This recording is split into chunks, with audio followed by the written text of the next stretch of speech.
can you start, please, by talking about attachment? What does it mean when we speak of attachment, and what's its meaning to the field of early childhood education?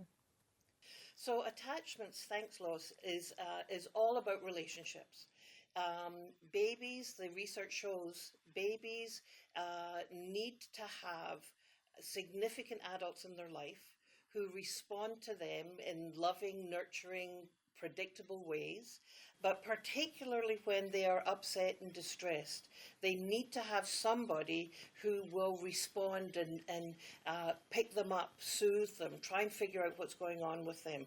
That creation of those predictable routines and responses is what we call attachment. It's between two people originally, the research looked at, but what we now know is that that attachment system that begins in infancy is absolutely expandable to other adults outside of the parents. So it means that early childhood educators are absolutely in a position to develop strong, predictable, soothing relationships with children, that they become like a stronger muscle that of connection in the brain when there are other adults involved.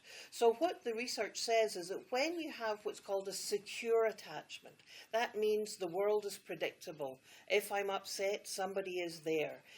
There's somebody who enjoys my pleasure in things.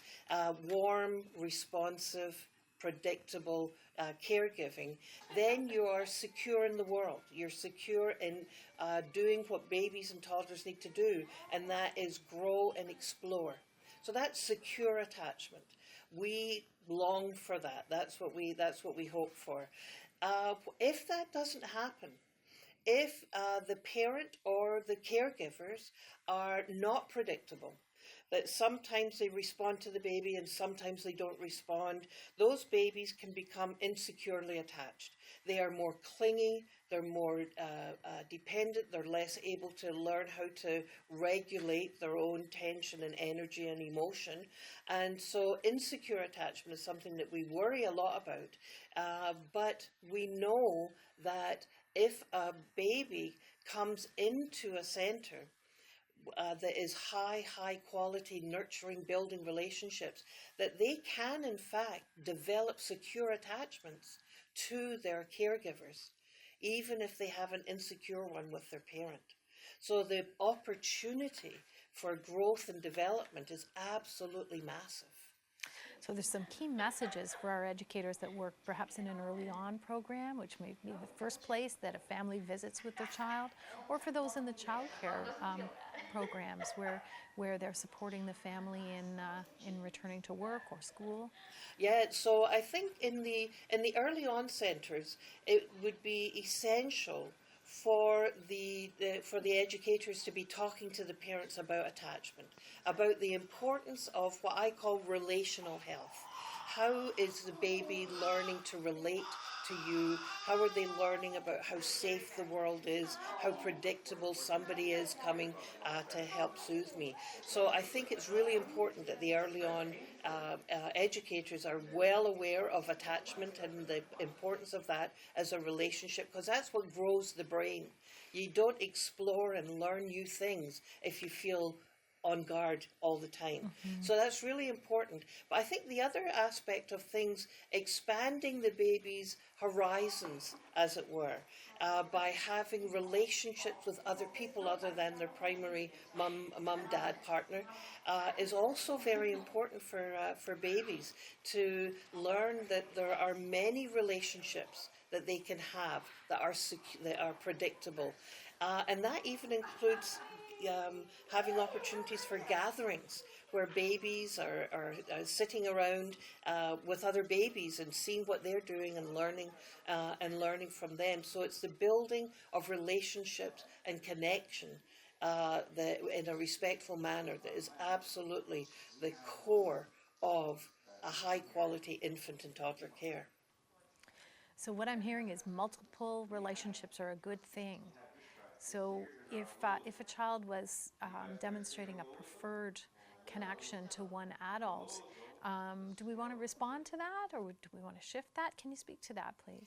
So it's a tricky question because there are different schools of thought about preferred adult or primary caregiver in the childcare setting.